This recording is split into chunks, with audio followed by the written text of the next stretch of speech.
Русско-Кавказская война продолжалась очень долго, 101 год, но в русском общественном сознании того времени у современников эта война носила периферийный характер. Осознание, для чего России нужен Кавказ, именно Северный Кавказ, для чего ведется эта война, четкого понимания этого в среде российской интеллигенции, в среде российской элиты как такового не было. И только спустя к концу Кавказской войны, после завоевания Чечни и Дагестана и впоследствии завоевания Западного Кавказа, по поручению начальника штаба начальника штаба, впоследствии военного министра Милютина, и лично по поручению Александра II было поручено Ростиславу Фадееву написать историю Кавказской войны и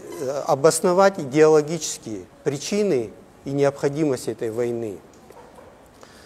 Российская империя, она была абсолютистской монархией, решения принимались лично императором и узким кругом военных ближайшего окружения. И даже в среде элиты, элита российская в лице князей, военачальников, по большому счету, они были все по отношению к верховной власти, к царю, они были холопами такими же, и, как и 99% населения, подданными, верноподданными. И не говоря уже об элите, простой русский народ, как выразился один русский писатель, он имел только право поставлять рекрутов и кричать «Ура!». Русский народ был закрепощен, находился в крепостном состоянии, и на уровне царя и узкого круга элиты принимали все политические решения. Кавказская война была подготовлена задолго до начала Кавказской войны. Еще при Петре I, когда Россия стала империей, мы знаем, что титул императора впервые примерил на себя Петр I, началось переформатирование российского государства. Оно стало становиться империей не только по названию, но и по существу. И геополитическая программа имперского расширения России, она была заложена именно Петром I, который определил два основных направления – это западное и восточное. В западном направлении Россия выполнила частично эту программу, она вышла к берегам Балтийского моря, стала европейской державой, но коалиция европейских государств в лице Англии, Франции, Австрии, они намного опережали Россию и в экономическом, и в технологическом плане, и продвижение России на Запад, оно было остановлено в период высшего расцвета Российской империи при Екатерине, когда была захвачена Польша. В этом направлении у России уже не было ресурсов продвигаться, и Ермолов, которого сделали наместником Кавказа, и который отправлялся в дипломатическую поездку на восток, в Иран, он написал: «На запад нам не дадут без боя сделать и шагу, но на востоке все страны лежат перед нами, которые мы можем захватить». И в это время, хотя Россия сильно отставала в своем экономическом, военном отношении от Запада, ее противники на Востоке в лице иранского государства и Турецкой Османской империи, они находились на стадии упадка. И Россия, в свою очередь, превосходила их по своему военному, политическому могуществу. И Россия поставила задачу отобрать у Ирана и у Османской империи их восточные владения. Так началось присоединение Закавказья. Это современный Азербайджан, территория Азербайджана, Армении и Грузии. И России не составило большого труда. Небольшие российские отряды, которые были по своему Петр I, со времен Петра I, европейская военная модель была образцом для России, и Россия превосходила и Иран, и османскую, турецкую армию. Армия России, она была вооружена по европейскому образцу и подготовлена по европейскому образцу, поэтому регулярные персидские и турецкие армии, как правило, терпели поражения. Причем эти поражения наносились российской армии намного, ну, допустим, несколько батальонов или 5-6 батальонов могли разгромить там 20-тысячную османскую армию. И к ногам российского императора один за другим падали целые провинции. Ну и вот, когда Закавказье было присоединено к России, встал вопрос Северного Кавказа. Дело в том, что Россия на первом этапе не ставила задачи присоединения Северного Кавказа, интеграции Северного Кавказа. Даже когда Закавказье было присоединено, отношения российской верховной власти и местных политических образований в лице Кабардинского феодального княжества, наиболее сильных на тот момент, которые контролировали Центральный Кавказ, и дагестанских, кумыкских, аварских владетелей, они носили отношения, которые можно определить термином протекторат. То есть они проявляли лояльность, согласовывали внешнюю политику с российской властью, но во внутренние дела этих народов Россия не вмешивалась. В свою очередь и кабардинские владетели, и дагестанские, они обеспечивали безопасный транзит через свою территорию российских войск и торговых караванов. И такой формат отношений долго всех устраивал. Но после того, как Россия усилилась в период правления Екатерины, встала задача реального присоединения Северного Кавказа. И вот здесь впоследствии уже Ростислав Фадеев, он, осмысливая Кавказскую войну, он выдвинул тезис о 3 причинах русско-кавказской войны. Это первая идеологическая.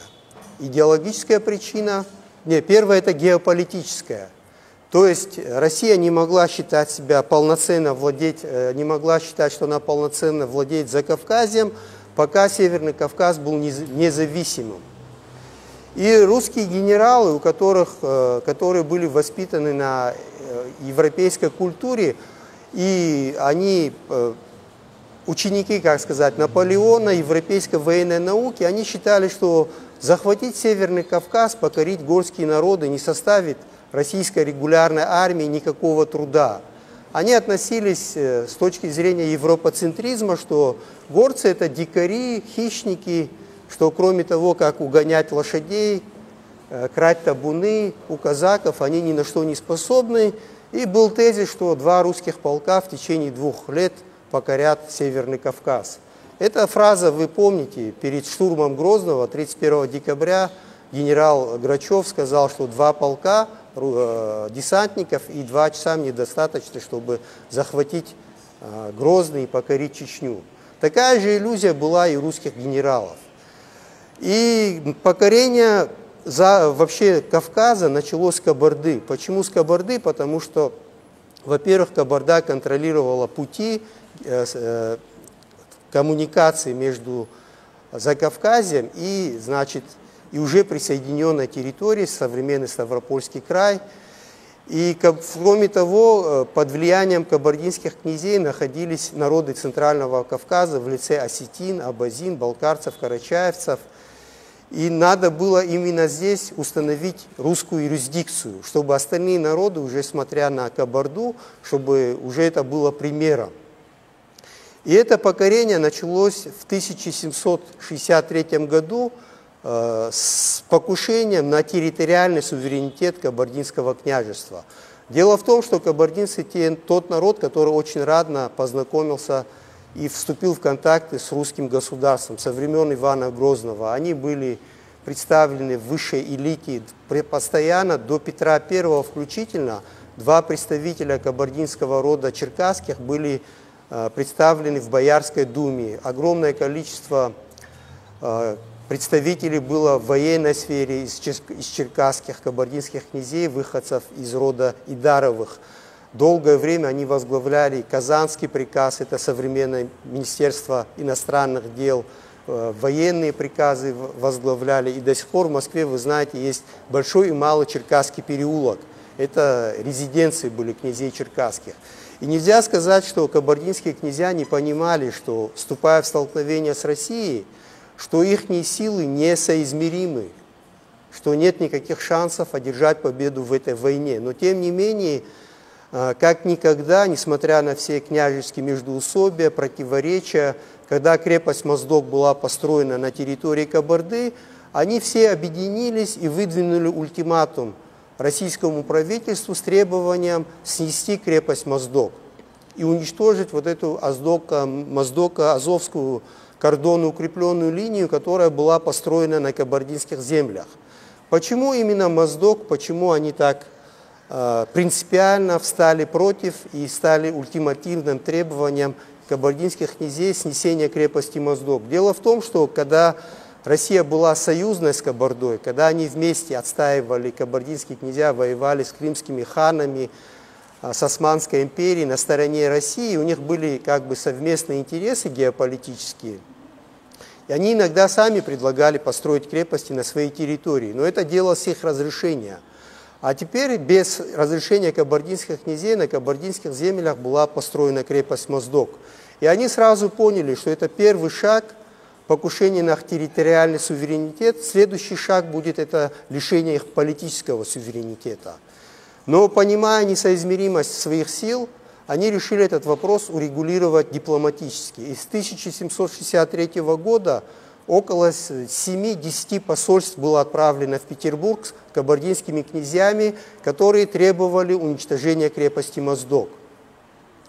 Но решение уже было принято, и Россия уже приняла решение завоевать Северный Кавказ, и им было отказано. Было несколько военных столкновений, в которых, естественно, кабардинские князья потерпели поражение. И после этого, когда кабардинцы поняли, что они дипломатическим путем не смогут решить этот вопрос, весной 1779 года все кабардинские князья собрали общенациональное собрание, и как никогда они туда привлекли даже представителей крестьянства, которых раньше не привлекали, и поставили вопрос, что они должны начать военным путем ликвидировать эту крепость Моздок, независимо от политических ориентаций, все вот эти междоусобия были прекращены, и началась так называемая семимесячная война весной 1779 года. Одновременно они послали делегации западным черкесам, беслинеевцам, тимиргоевцам в Чечню и в Дагестан и попросили помощи у своих соседей, союзников, и одновременно с кабардинцами, которые напали на Моздово-Азовскую укрепленную линию, это крепости Намалки, Марьинская, Николаевская, Александровская, беслинеевцы, нагайцы, союзные кабардинцам, и чеченцы напали на Моздок, пригороды Моздока, на Кизляр и на станицы Кизлярского и, значит, Наурского казачьих вот этих полков, которые квартировались в вот этих казачьих станицах. И эта война продолжалась 7 месяцев, с мая 1779 года по сентябрь 1779 года. Поэтому она получила название «Семимесячная война». Во время этой войны кабардинцы понесли очень тяжелые потери, так как основу военной силы Кабарды представляли княжеское и дворянское войско, то вот кабардинцы штурмовали Каре, это вот немного таких случаев, в основном Кавказская война носила партизанский характер, но именно кабардинская панцирная кавалерия на протяжении были случаи, когда 4-5 часов непрерывно атаковали русские Каре, с артиллерией, беспрерывно атаковали и, естественно, терпели поражение в таких лобовых столкновениях. Они осадили крепости Марьинская, вот эти все крепости на Малке, и даже они прибегли к подкупу местных армян, которые внутри подожгли эти крепости. Но в итоге они потерпели поражение, и кабардинцы потеряли из числа князей и дворян около 2000 человек. Это были огромные потери для Кабарды, потому что военный потенциал Кабарды был не больше 7000. И они вынуждены были подписать унизительный для них мир и выплатить контрибуции правительству России. После этого следующий этап лишения политического суверенитета Кабарды – это было введение родовых судов и расправ. Значит, на территории Моздока были учреждены родовые суды и расправы. Что это означало? Кабардинцы должны были из числа князей и дворян выбрать судей, и дворяне, которые должны были судить все преступления уголовные по российским законам, тяжкие преступления, а мелкие преступления по местным адатам. Это был принципиальный момент, потому что переход на юридическую систему России, под юрисдикцией России, это уже был второй шаг и уже окончательно утрата Кабардой политической независимости. То есть для них это было неприемлемо, потому что весь их образ жизни, адаты, обычаи, традиции, они ломались с переходом на российскую юрисдикцию. И когда кабардинцы после этих потерь, больших которых они понесли на протяжении XVIII века, они поняли, что в лобовом столкновении они не могут победить царскую Россию, их тактика перешла к тактике партизанской войны. Это постоянные нападения на кордонную линию, грабежи, разбои, которым занимались вся элита кабардинская. Несмотря на то, что многие получали жалования, получили полковничьи эполеты, там верховный князь Кабарды, последний Кучук-Джанхотов, он был полковник на русской службе. И он отговаривался тем, что это кабардинская молодежь, что он ее не может контролировать, что она буйная и так далее. И тогда уже третий этап покорения окончательного Кабарды предпринял Ермолов в 1820 году. Но перед этим надо сказать, что та часть кабардинского общества, особенно элита, князья и дворяне, которые не хотели подчиняться, они совершили переселение, переселение за Кубань. А территория за Кубани в то время считалась формально под юрисдикцией Османской империи. То есть русские войска не имели права переходить за Кубань. И кабардинцы, около, несколько десятков тысяч, первая волна переселенцев, они переселились за Кубань, и они получили название хаджретов. И вот эти переселившиеся кабардинцы, они постоянно, местные абазинов, беслинейцев, тимиргойцев, они стали тем фитилем, которых постоянно провоцировали на нападение на Кабарду и на кордонную кубанскую линию.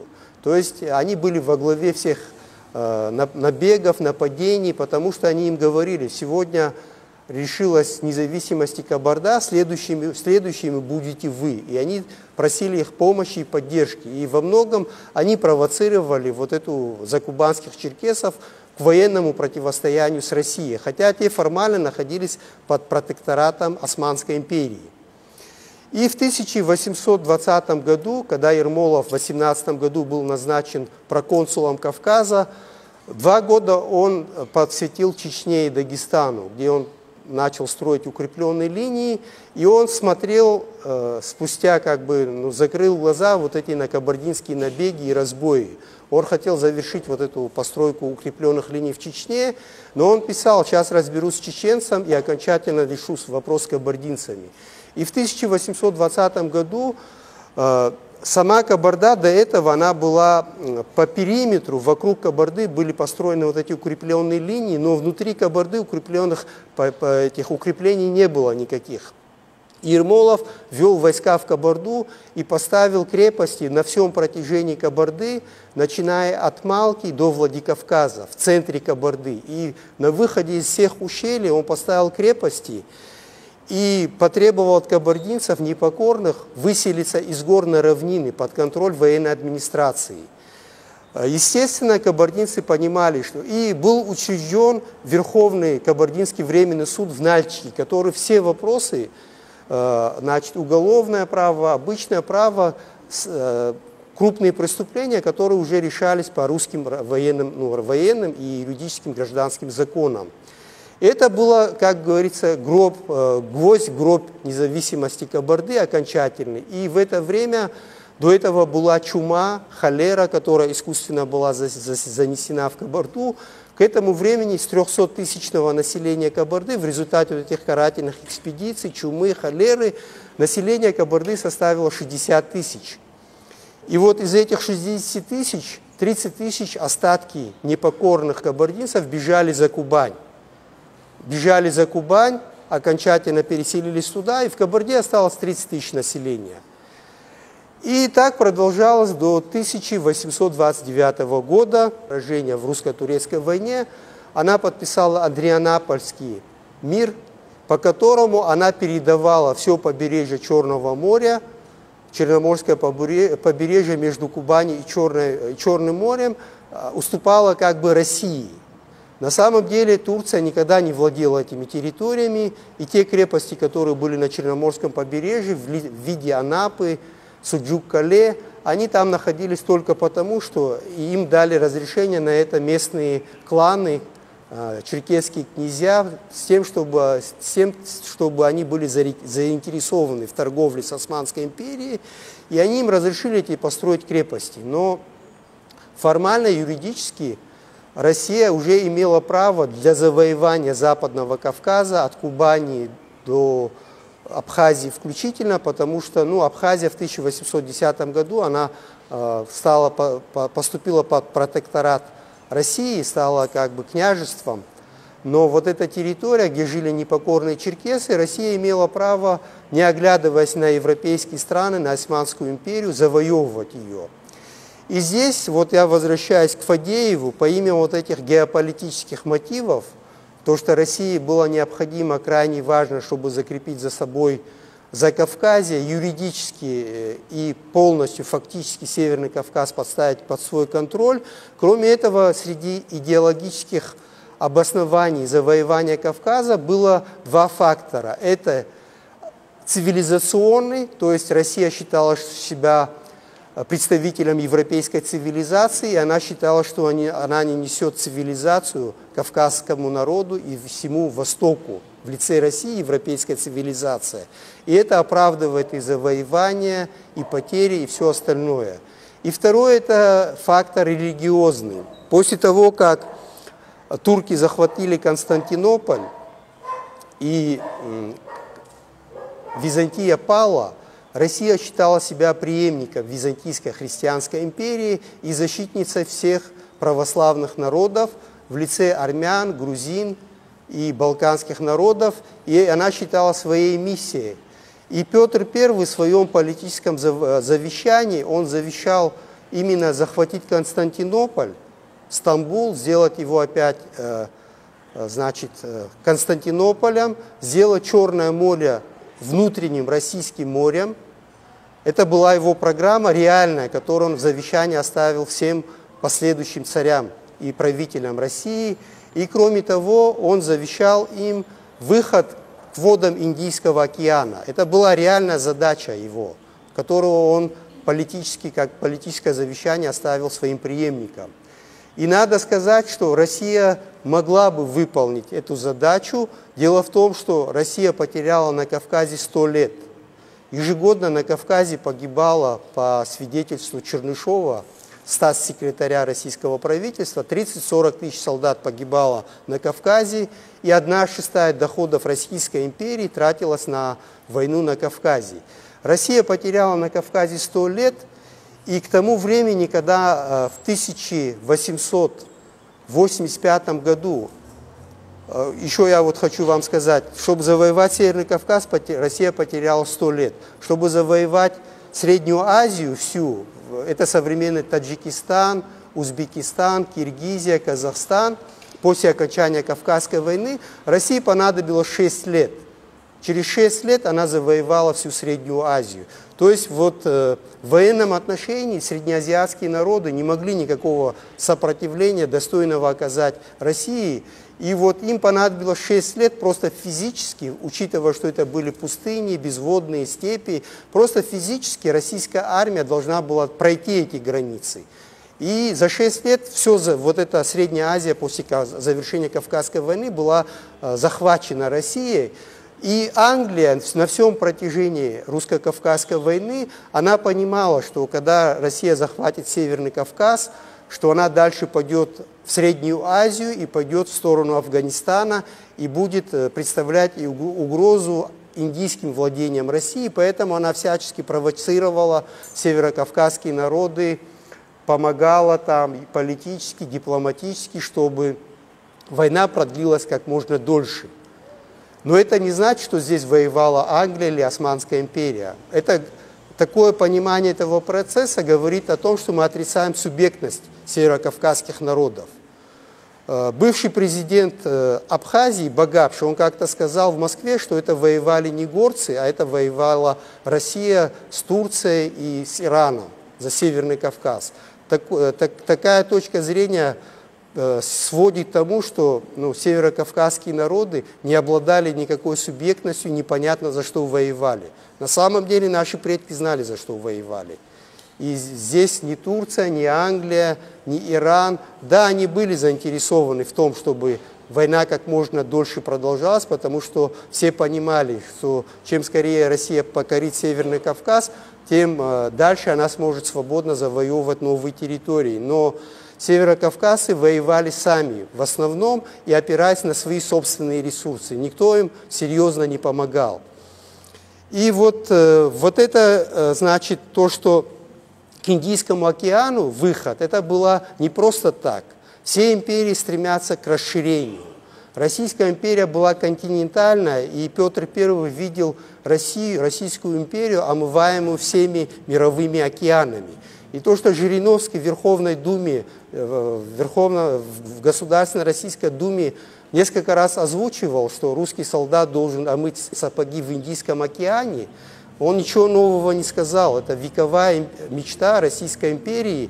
И то, что вот Бекович-Черкасский, Александр Бекович-Черкасский, кабардинский князь, который был сподвижником Петра I, когда его убили в Хиве, сняли с него кожу, хивинский хан набил его чучелом и уничтожил весь его экспедиционный отряд. Это был первый разведывательный отряд, который Петр I послал для того, чтобы разведать дорогу в Индию.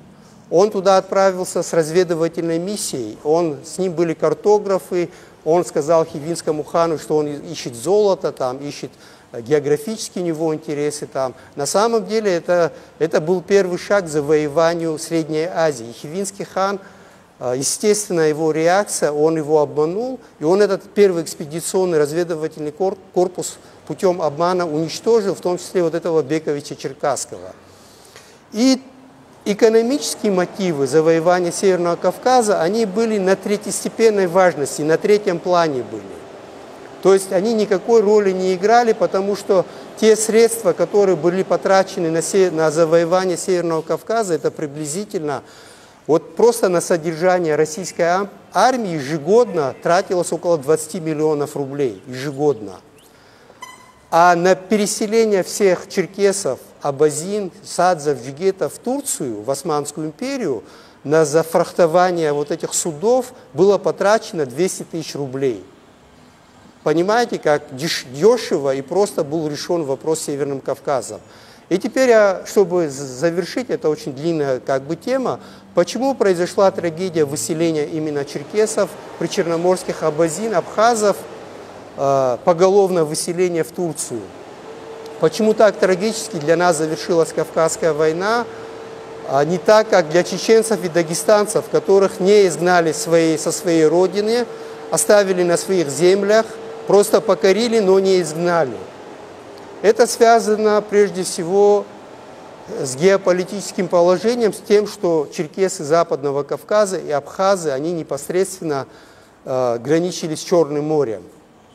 То есть они были доступны для внешних влияний. А Чечня и Дагестан, они представляли собой анклав.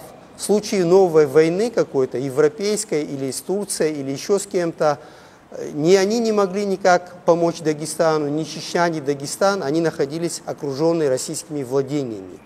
И угрозы потери Чечни и Дагестана не было. Но в случае после поражения России в Крымской войне, когда Россия потерпела сокрушительное поражение от коалиции Франции, Англии и Османской империи, российское командование поняло, ей запретили иметь Черноморский флот на Черном море. И она поняла, что если будет новая такая война с Европой, и экспедиционный европейский корпус высадится на Черноморском побережье, то Россия может в течение года потерять все свои завоевания на Западном Кавказе. Она может потерять весь Западный Кавказ, и вот эти сотни миллионов рублей из бюджета и миллион, как считают некоторые ученые, миллион русских солдат погибло на Кавказе, все эти жертвы становились бессмысленными. И Россия уже отставала и в военном отношении, и в политическом и в экономическом от западноевропейских держав, она была уже слаба, она была уже не на пике своего могущества. И они приняли решение, что Кавказскую войну надо срочно завершать. И было предложено два плана. В 1860 году во Владикавказе состоялось совещание самого верховного командования в лице генералов, которые воевали на Кавказе. Сам император не присутствовал на этом совещании, но там присутствовал главнокомандующий князь Борятинский. И было два плана, военных плана предложено скорейшего завершения Кавказской войны. Это один план Филипсона и второй план Евдокимова. Филипсон предлагал, как в Чечне и Дагестане, захватить, завоевать наиболее ключевые позиции на Западном Кавказе, проложить по всему Западному Кавказу дороги и, показав мощь русского оружия, дать понять черкесам, абазинам, что невозможно сопротивляться. И в течение, он понимал, что этот план рассчитан на 20 лет, чтобы интегрировать постепенно горцев Западного Кавказа в Российскую империю. То есть, этот план был дорогостоящий, во-первых, то есть надо было постоянно держать здесь около 200 тысяч. Во время Крымской войны 200-тысячная Кавказская армия, она была нейтрализована враждебностью горцев. В Крымской войне они не могли их снять с фронта. И здесь получалось, что опять 200 тысяч надо было постоянно держать на Кавказе, огромные расходы делать. И еще самое главное — время. Филипсон считал, что на интеграцию горцев Западного Кавказа потребуется не менее 20 лет, потому что они никогда ни под кем не жили, они были очень свободолюбивы, и у них была демократическая система управления. То есть горцы Западного Кавказа не признавали никакой другой власти, которую бы они не избрали сами, добровольно. А здесь надо было военно такой оккупационный режим создать. А такого времени у России не оставалось. После поражения в Крымской войне они считали, что им осталось несколько лет, им нужно срочно завершать войну. Поэтому был принят план Евдокимова. Чтобы понять, кто был такой граф Евдокимов, надо сказать немного о его биографии. Граф Евдокимов не был благородным. Он не был из дворянского сословия, он был сын солдата Кавказской армии, и он начинал с рядового и дослужился до генерала. В нем не было ни капли благородства, и он всю свою жизнь провел в войне с горцами, с черкесами, с дагестанцами, с чеченцами. И он предложил решить вопрос просто выгнать горцев в Турцию, в Османскую империю. То есть завершить Кавказскую войну не просто завоеванием и покорением местного населения, а его изгнанием с Кавказа.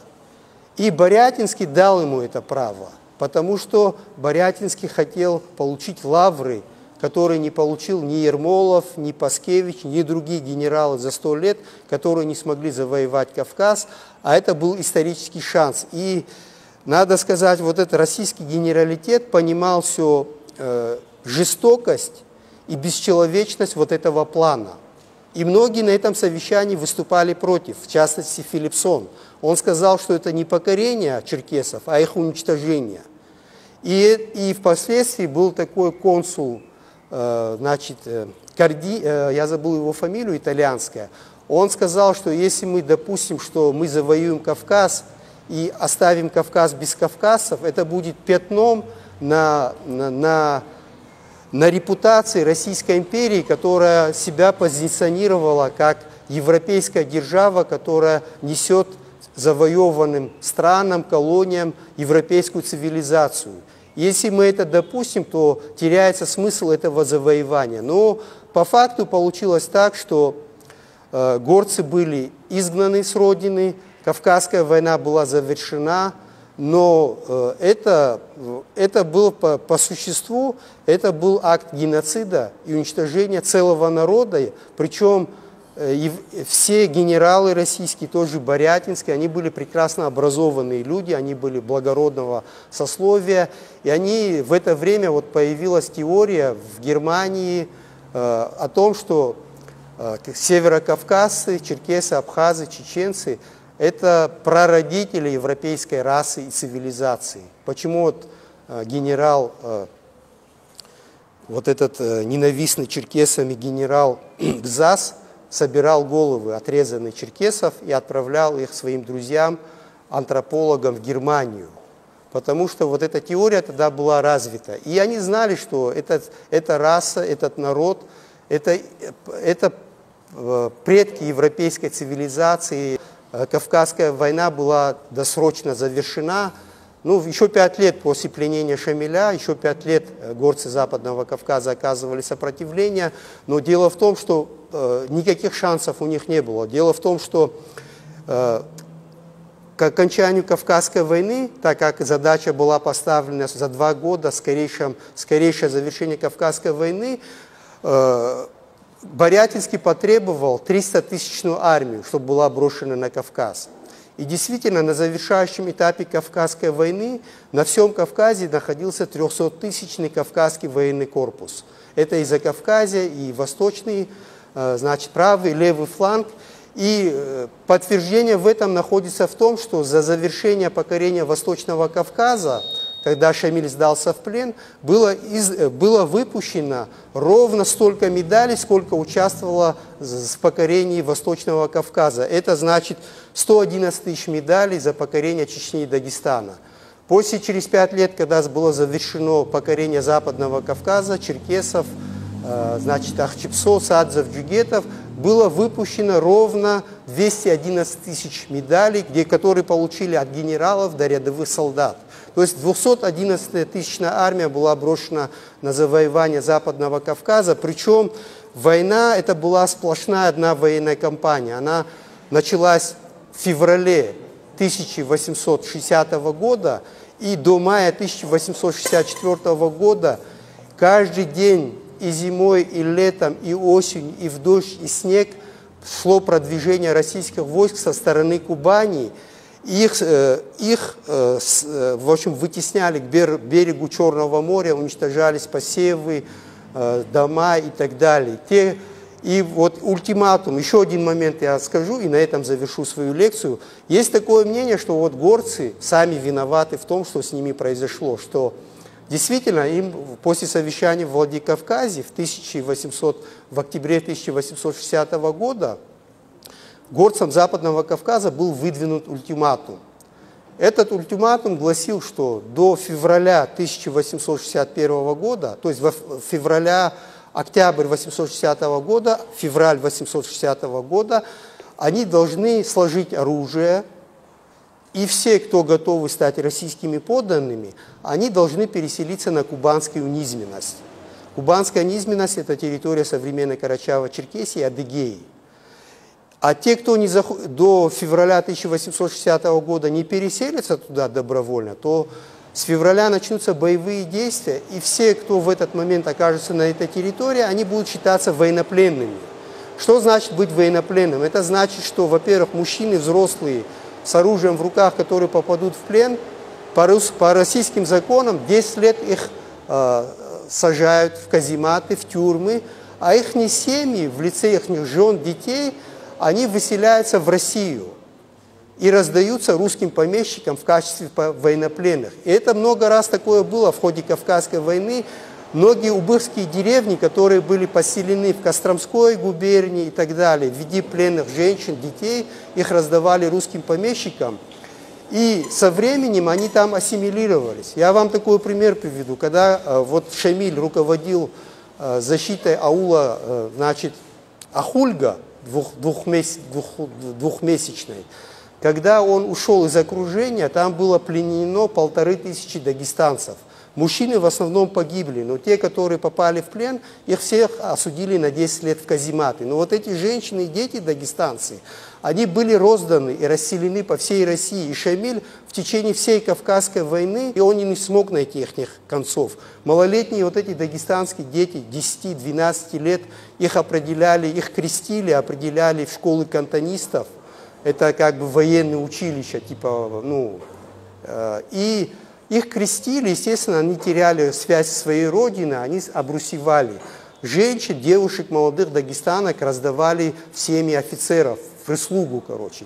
И через 20 лет, когда в течение всей Кавказской войны он не смог найти их, это то, что называется денацификация. То есть и черкесы понимали, что сдаться в плен с семьей и так далее, это кто отдаст свою жену там, или своих детей, поэтому Евдокимову это и нужно было. Он понимал, что они не согласятся, и поэтому они садились на корабли и предпочитали, чем оказаться военнопленными, лучше уплыть в Турцию, сохранить свободу. И вот этот план, он носил декларативный, это была фикция. 1,5 миллиона населения Западного Кавказа на территорию кубанской низменности невозможно было поселить. Дело в том, что есть документы, что когда в ходе русско-кавказской войны в 50-е годы горцы, стесненные в горах, которые уже там, они терпели лишения, голод и так далее, которые крестьяне выходили на кордонную линию, объявляли, что они хотят сдаться, что они объявляют покорность, их негде было селить. 1,5 миллиона поселить на кубанской низменности, это надо было еще столько же, в 3 раза больше казаков вокруг них расселить. То есть никто не собирался их селить на кубанской низменности. Поэтому это была фикция, этот план был выдвинут чисто для того, чтобы обелить потом исторически, что вот правительство, император предложил им какой-то выход. На самом деле план Евдокимова не предполагал оставления черкесов на исторической родине. И все было сделано по плану. И в заключение еще пару слов скажу, как мы должны относиться к нашим соотечественникам, которые покинули свою историческую родину. Я считаю, что наш народ был завоеван, но не покорен. 95% они не сложили оружие, они с оружием ушли и предпочли рабство свободе. И я считаю, что если бы они не покинули территорию Западного Кавказа, было бы просто физическое их уничтожение, истребление, потому что они в любом случае, такая масса населения, не смирилась бы с российскими порядками, и их на исторической родине не оставили. Были планы переселения горцев и в Сибирь во время Кавказской войны, и на Дон, и в Поволжье, всего населения, переселения. И то, что делал Сталин в 1944 году, переселение крымских татар, переселение карачаевцев, чеченцев, ингушей, Сталин ничего нового не изобрел. Это была вся эта программа, значит, имперское переселение народов, ее основы были заложены во времена Екатерины II. Первыми подверглись тотальному выселению это нагайцы и крымские татары, а потом уже черкесы, абазины и абхазы. То есть ничего нового вот это тоталитарное государство не изобрело. И, как говорил Сталин, нет человека, нет проблемы. Но российский император решил, что нет народа, нет проблемы, и так был решен так называемый черкесский вопрос. Хотя сейчас пытается сказать, что черкесского вопроса нет, что он надуманный. Черкесский вопрос есть и будет, пока существует многомиллионная абхазо-адыгская диаспора, когда 90% проживает за пределами своей исторической родины, этот вопрос всегда будет актуальным. Пока хоть один черкес, один абхазец считает себя абхазцами, они считают себя приверженцами своих традиций, обычаев, этот вопрос всегда будет актуальным, пока не будет восстановлена историческая справедливость и пока российское государство не признает вот эту вину историческую перед нашими народами и не примет меры к реабилитации нашего народа. Этот вопрос будет актуальным. Спасибо за внимание. Я, в принципе, закончил.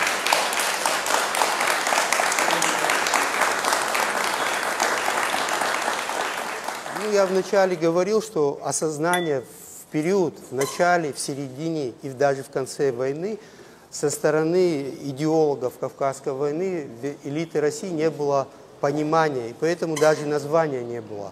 В русских документах иногда говорят «Горская война», говорят. Но когда почему 100 лет, я хочу сказать, советские историки считают, что Кавказская война началась с Ермолова с 1816 года. Но когда был парад на Бааде, когда Александр II не смог присутствовать, он послал поздравительную телеграмму своему брату Михаилу, наместнику Кавказа, и в честь окончания русско-кавказской войны, и он там говорит: слава Богу, что завершилась столетняя Кавказская война, то есть сам император говорит. И потом появилось в советские годы понятие «Кавказская война». А в 90-е годы, когда в Нальчике, в Махачкале прошли две всероссийские конференции, посвященные Кавказской войне и махаджирству, появился термин «русско-кавказская война». И этот термин закреплен в постановлении Верховного Совета КБР о геноциде черкесского народа. Там тоже говорится русско-кавказская война. По примеру того, как говорится русско-турецкая война, русско-иранская война и так далее. Он, я считаю, термин приемлемый. Но я в своих работах оба термина использую, и русско-кавказская война, и кавказская война. Потому что, в принципе, читателю понятно, о чем идет речь. Это как история, это прошедшее. Это прошло. Все зависит от осмысления, отношения к этому. Относиться к этому как к истории, но есть народы, которые были колонизированы, для них это не просто история, для них это настоящее. То есть боль, проблема, трагедия, она пережита и не изжита до сих пор. И когда коммунисты создавали Советский Союз, Советскую империю, Ленин, он понимал, что какую опасность таит в себе национальный вопрос для того, чтобы объединить столько народов со столькими историческими проблемами и так далее, и надо было новую какую-то идеологию выработать. Это вот идеология, значит, советского интернационализма. И Ленин говорил, что мы знаем все вот эти работы историков, исторические, советской школы историографии, они рассматривали как Кавказскую войну справедливую, национально-освободительную со стороны народов Северного Кавказа, а советские историки считали, что со стороны Российской империи это была захватческая колониальная война. Это все советские историки в этом русле рассматривали, но другое дело, что там был тезис, что в итоге, что вот этот наш общее государство, Советский Союз, коммунистическое будущее, оно как бы вот эти противоречия снимет, и все народы получат возможность развивать культуру, которая, как они тогда говорили, будет национальной по форме, социалистической по содержанию. И Ленин говорил, что опасность существования советского строя, государства, помимо социальных моментов, национальных, и он считал, что самая большая опасность, с которой надо бороться, это русский шовинизм. И потом уже на втором месте национализм народов с колониальным, постколониальным прошлым. То есть национализм считался менее опасным, чем русский шовинизм. И эти проблемы, они каким-то образом снимались, решались. И вот, допустим, во многих странах как к этому пришли, чтобы снять этот вопрос с повестки дня. Мы знаем, что королева Англии, она ежегодно посещает бывшие колонии своей Великобритании, Австралию, Новую Зеландию. И британское правительство очень давно уже принесло свои извинения этим народам и признало себя, значит, виновной в тех трагедиях, которые произошли с этими народами. И тем самым как бы уже не вернешь, ни людей не вернешь, ни вот этих погибших не вернешь.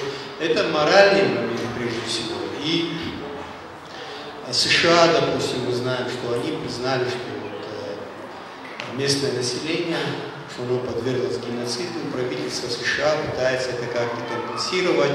История не замалчивается. Мы знаем, что там вертолеты Чероки называются, имена этих индейских вождей, фильмы про них снимаются. Ну, то есть не пытаются на эту историю положить какую-то мраморную плиту и запретить эту историю, чтобы эти народы, которые перенесли эту трагедию, чтобы они про это забыли. Потому что это невозможно сделать, тем более в современной истории, в веке информационных технологий, не получится замолчать эту историю.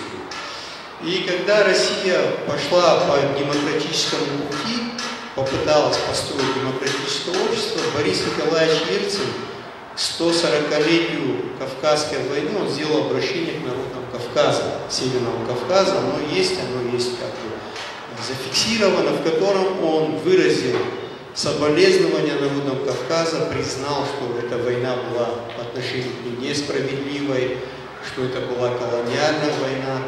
То есть кавказские народы, они благородно вот сам факт моральный, это большой резонанс на Северном Кавказе имело. Но попытки сказать, что Кавказской войны не было, там, что нет черкесского вопроса, нет такой проблемы, попытка всячески вводить цензуру на эту тему, замалчивать и так далее, это контрпродуктивно и будет иметь обратную историю. А тем более возводить памятнику тем, кто завоевывал Кавказ, неважно, может быть, этот Архипов Осипов, он проявил солдатскую смелость. Мы же не умерли, сошли с исторической сцены, мы живы. Для кавказского мировосприятия, для нашего менталитета, это для русских, вот, допустим, когда вспоминаем, что было 200 лет назад, они говорят, ну это еще вспомню, что во времена царя Гороха было, это 150 лет назад. У них восприятие истории у русских, у кавказцев совершенно разное. Для нас Кавказская война это вчерашний день. Для кабардинцев Кавказская война это не 120 лет назад. Это как будто вчера произошло. И ставить памятники Ермолову, Засу, Архипову, Осипову, это для нас неприемлемо. И мы не против того, чтобы ставили памятник Степану Разину, там, запорожским казакам, Серко, атаманам, там, Пугачеву и так далее. Потому что они те же черкесы, и Разин, и Пугачев, потому что они воевали за свободу личную и демократические ценности. То есть они воевали против порабощения русского народа русским государством. И я не против, если поставят, назовут улицу Степана Разина, Пугачева или атамана запорожского казака Серко и так далее. Народные герои, которые вышли из народа. Но эта память, она еще свежа наша. Я считаю, это в рамках государственной политики ставить, значит, прославлять вот этих и увековечивать имена царских генералов на этой территории неприемлемо. Пусть ставят памятник Ермолову на его исторической родине, в Пензенской губернии, там, еще где-то. Но ни в коем случае не в Грозном, и не в Нальчике, и не в Минводах. Мы знаем, что в Грозном памятник Ермолову в советские годы его разов, наверное, 10 его взрывали чеченцы. И в этом плане я считаю, что памятник Архипа Осипову, я не против этого, да, он совершил солдатский подвиг, но его надо в другом месте ставить, но не в Сочи.